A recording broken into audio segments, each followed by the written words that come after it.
Hey, it's Joe Fornball here for OddsShark. Welcome to the show. Divisional round of the NFL playoffs are set, but before we dive into all of that, Bankroll Busters. And this week we only have one.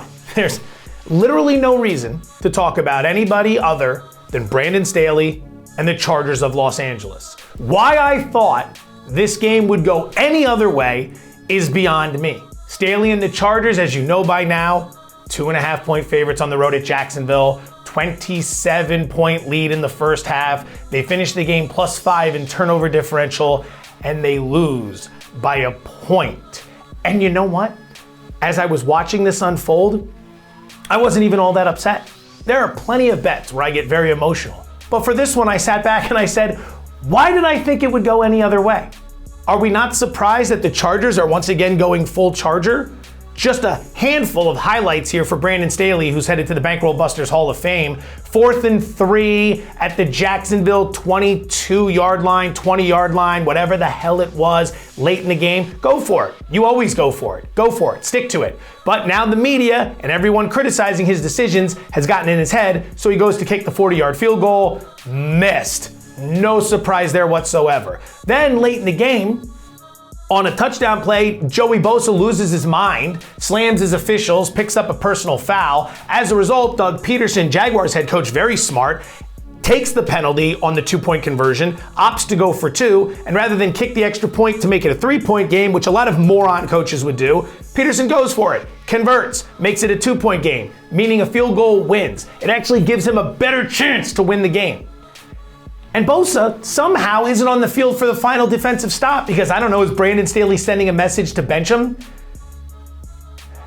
Congratulations to the Chargers and Brandon Staley for A, once again making Bankroll Busters, B, once again flaming out 21 consecutive seasons of either Drew Brees, Phillip Rivers, or Justin Herbert. You've won only 5 playoff games.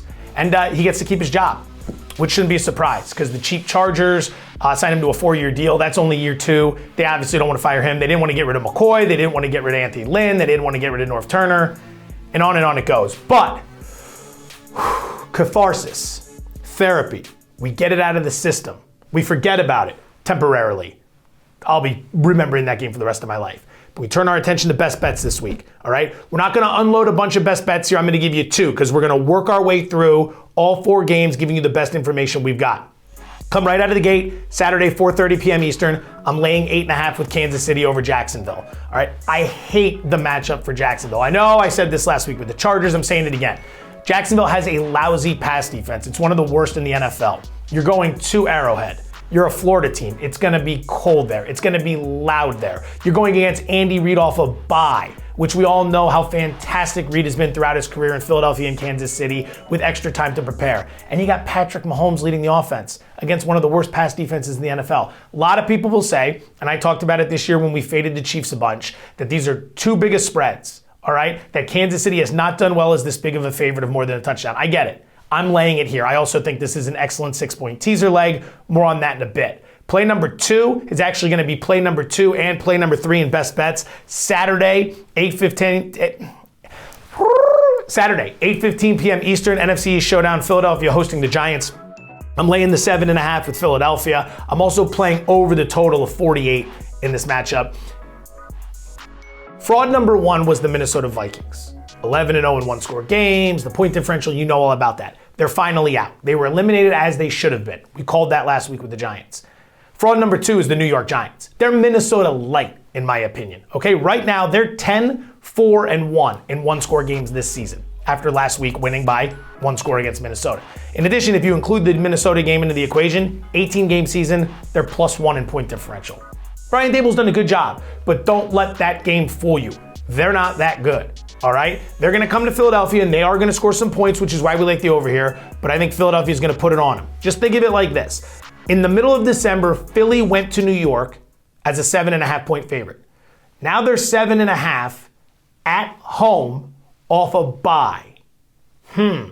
A lot of love for the Giants off the Minnesota win, not falling into it. A lot of points in that game as well. So our best bets this week, we are going to lay 8.5 with the Chiefs. We're going to lay 7.5 with the Eagles. We're going to play over 48 in Eagles Giants.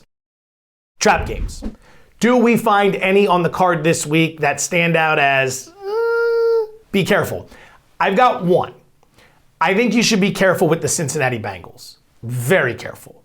I think a lot of people are going to want to bet them. It's as high as 6 at some places here in Las Vegas right now. All right. Buffalo opened 3.5, and then it's up to 4, 4.5, 5, 5.5, and now it's as high as 6. Be careful here.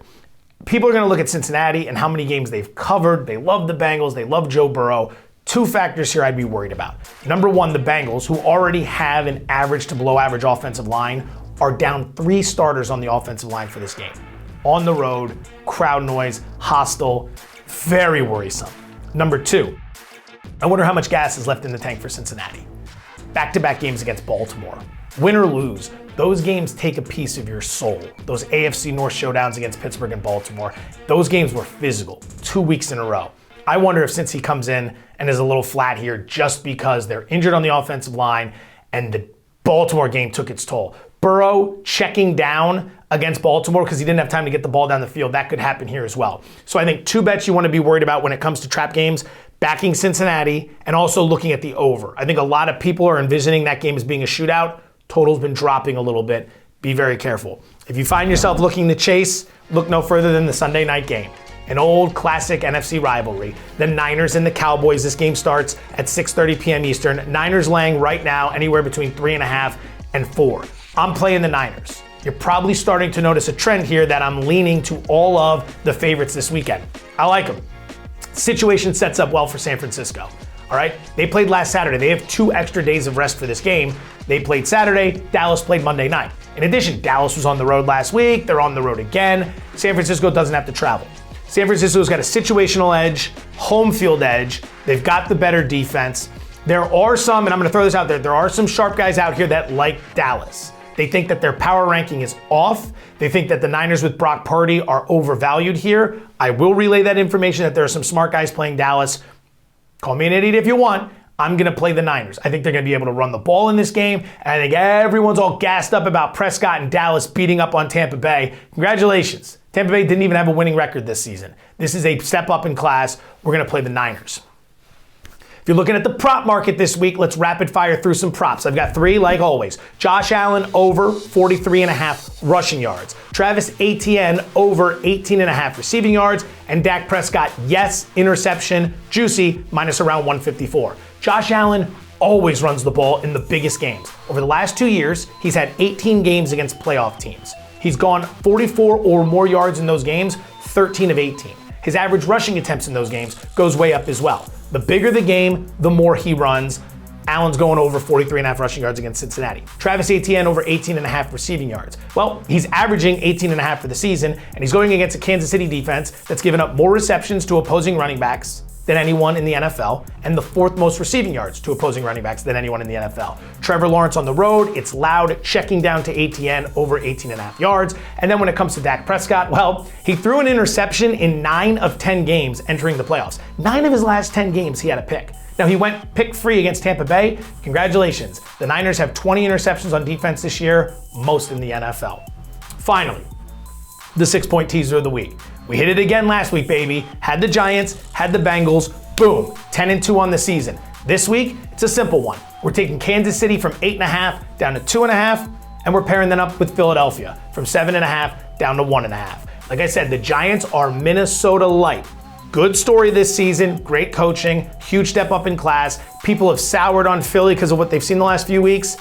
I think they're ready to fire from the gates. And the Chiefs, with an extra week to prepare, Patrick Mahomes, Andy Reid against one of the worst pass defenses in the NFL. We're not even looking to cover the field goal here. It's just 2.5. All we got to do is win by 3. That's our 6-point teaser of the week. Kansas City minus 2.5 with Philadelphia minus 1.5.